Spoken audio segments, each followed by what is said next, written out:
Oke, halo, selamat pagi semuanya.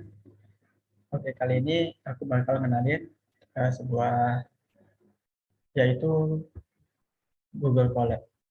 Nah, sebenarnya apa sih Google Colab itu? Nah, Google Colab ini teman-teman, dia itu bentuknya seperti Jupyter Notebook ya. Jupyter Notebook buat Python. Nah, yang biasa kalian download itu Jupyter Notebook-nya biasanya yang biasa kita gunakan yang dari Anaconda gitu ya. Nah, tetapi kali ini kita pakainya Google Colab nih teman-teman. Kenapa Google Colab? Nah, karena Google Colab itu bisa diakses kapanpun ya lewat internet seperti itu. Dan di Google Colab ini terdapat nih teman-teman beberapa fitur-fitur eh, seperti di sini kita bisa dapat RAM nih teman-teman. RAM ini dapatnya langsung dari Google ya, bukan RAM menggunakan komputer kita. Jadi di sini kita bisa lihat itu terhubung ke backend Google Compute Engine Python 3.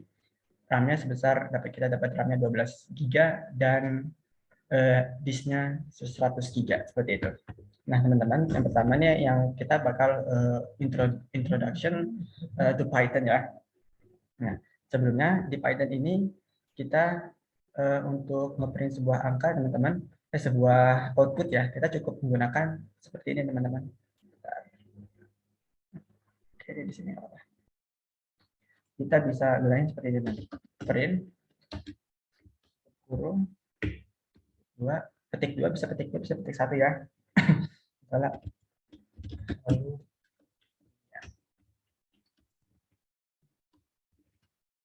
nah, untuk perannya kita bisa pencet nih shift enter atau kita klik di sini.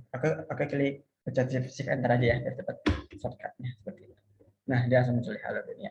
Nah, eh, kemudian untuk yang petik satu juga bisa kita gunakan nih teman-teman. Petik satu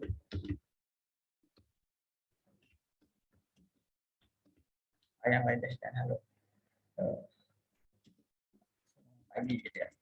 Masih pagi soalnya pagi. Nah, kita tinggal pencet ini shift enter atau kita pencet ini juga. Nah, saat lagi dia juga bisa ngeprint teman-teman. Nah, selanjutnya kalau misalnya kita udah paham nih tentang print-print seperti ini outputnya, nah langsung kita main ke initial variable seperti itu. Nah, oke teman-teman, di Python ini dia itu nggak ada nih namanya data tipe data teman-teman. Jadi kita langsung masukin aja datanya. Kan biasanya kalau di Java atau di C gitu ya, isinya kan ada tipe datanya gitu, misalnya integer. Kalau di Java int seperti itu. Terus string. Nah, kalau di ini di Python tidak ada teman-teman. Jadi kita harus masukin variabelnya aja dan masukin nilainya seperti itu. Kalau aku contoh masukinnya misalnya R ya. R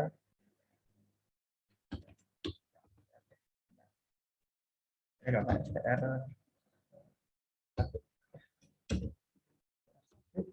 dengan misalnya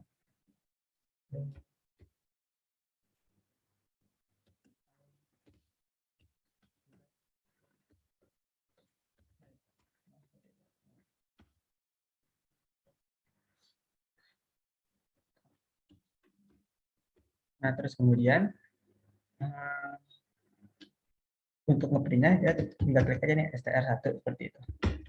Enter. Nah, dia langsung keluar teman-teman. Island Python seperti itu.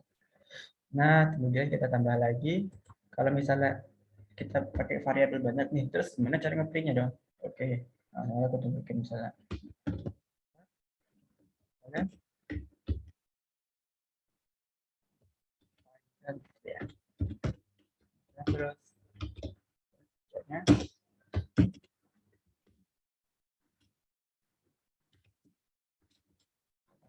Terus is gitu ya.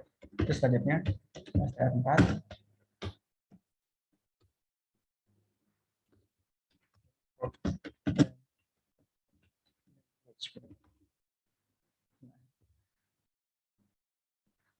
Oke, belum kita set ya.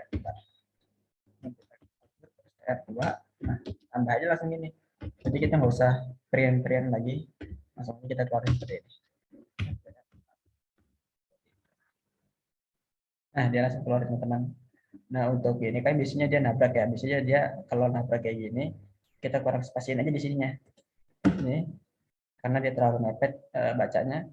Terus di is-nya ini juga terlalu mepet sama programming language. Oke. Nah, udah jarak spasinya teman-teman. Nah, terus kemudian kalau misalnya nih aku punya string misalnya, stringnya itu A, B, C, D, E. Terus aku pengen ngeprint misalnya sebanyak 10 kali nih, tapi nggak print satu-satu. Kan tadi kan kita udah belajar ya, kita bisa pakai print kayak gini.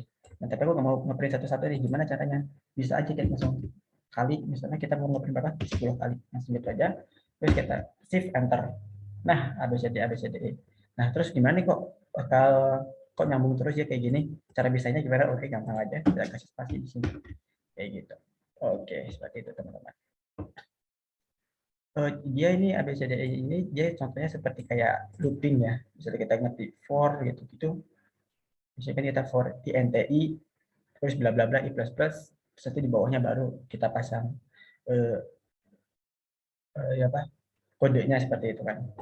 Tapi kalau di Python tinggal gini aja ABCDE kali 10 kita mau ngeprintnya berapa 10 kali seperti itu. Oh ya, untuk ini juga dia nggak mesti ya angka semua teman-teman. Untuk variabel kita juga bisa pakai double, float dan lain-lainnya seperti yang aku contohin di bawah ini. Kita bisa pakai float, print gitu atau pakai pakai double seperti itu.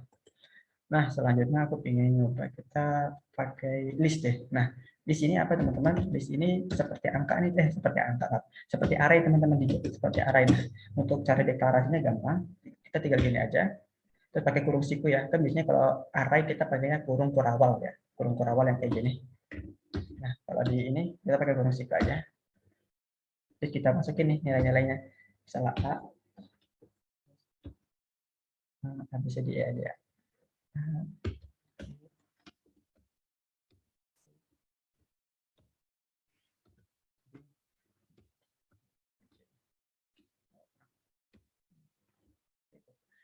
Nah, terus ngeprintnya sama, tinggal kita tulis lagi di bawahnya list 1 gitu. Terus kita tinggal shift enter. Oh, nempel ya dia belum kita koma. Nah, baru dia nggak bisa. Seperti itu teman-teman. Oke, ini untuk list. Nah, untuk list satu lagi nih yang saya tahu untuk list ini kita juga bisa nih nulis listnya itu jadi satu teman-teman. Maksud jadi satu apa? Kita bisa nih satu list isinya itu bisa string, isinya juga bisa apa? Variable, isinya juga variable, isinya string, terus isinya integer, double dan lain sebagainya. Oke, langsung aku contohin aja. List 2. Misalnya list pertama itu angka 1, kedua huruf A gitu ya. Jangan A lagi deh. Z gitu. Z. Misalnya ada angka 2.5 gitu ya. Huruf lagi gitu. Jangan huruf kita kata masukin bisa misalnya mobil gitu ya. Kita tinggal keprint aja di bawahnya.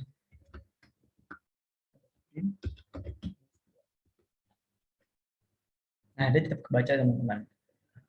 Sama juga dengan apa array 2 dimensi ya. Yang bisa kita tahu, dia juga sama cara penggunaannya. Kayak gini aja, misalnya list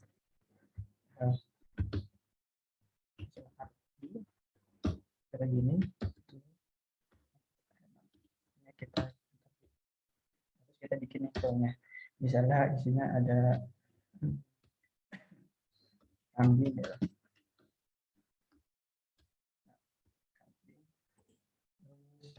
Ada angka juga 11 gitu. Terus juga ada huruf angka ada huruf A gitu. Terus dari sini tinggal kita tone aja terus kita bikin lagi di bawahnya misalnya terus kita masukin angka 16 dan kita masukin angka double 98. Ini tetap bisa teman-teman. Oh, belum kita print. Lupa. Kita print dulu di bawahnya.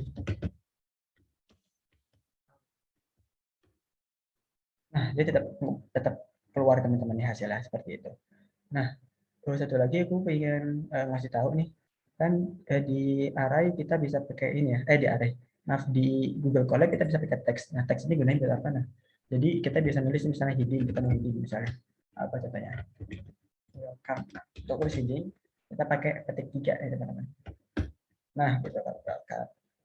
Misalnya kita ingin nambahin sebuah kita ingin bikin notasi matematika misalnya kita kayak gini, terus kita pakai tanda atau nih, tanda ataunya yang miringnya itu ke kanan ya. Jadi kita masukin angkanya misalnya square root, square root dalam kurung ya, square root 2x min 1 gitu. X min 1 ini aja. Oh, belum kita tutup ya. Jadi kenapa dia nggak keluar? Karena belum kita tutup nih. Cara nutupnya itu kita harus pakai S juga ya, pakai huruf S, huruf S dolar. Nah, jadi kayak gitu bentuknya, square root seperti itu.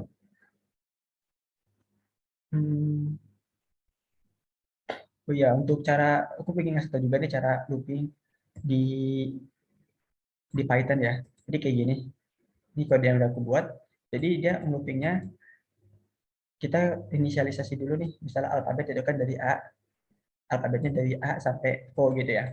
Nah, terus kita pengen cuma ambil dari indeks ke-1 sampai indeks ke-5 gitu. Tapi indeks ke-5 ini nggak kebaca, jadi dia contohnya kayak for gitu ya. Misalkan kita for integer i sama dengan 0, terus di titik koma ya, titik koma misalnya i kurang dari 5. Nah, kan angka 5-nya itu nggak dimasukin juga kan di dalam nanti hasil outputnya dari for itu. Nah, ini juga sama nih metodenya kayak gini juga. Jadi dia cuma ngebaca ini aja, baca codingannya dari indeks 1 sampai indeks ke-5, tapi sebelum 5 apa indeks 4. Makanya dia ngeprint indeks ke-1 kan B ya, B, C, D, E gitu kan, indeks ke-4-nya kan E. Nah, kenapa kok indeks ke-1-nya B bukan A? Nah, kalau A ini dia masukin indeks ke-0 teman-teman. Jadi ini 0, 1 dan selanjutnya sampai akhir seperti itu. Di sini juga ada nih alfabet upper. Nah, alfabet upper jadi kan dia udah ada metodenya sendiri ya.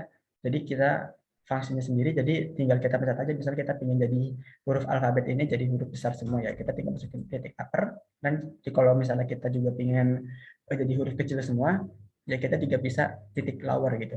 Di setelah variabel ini kita masukin method atau function lower seperti itu.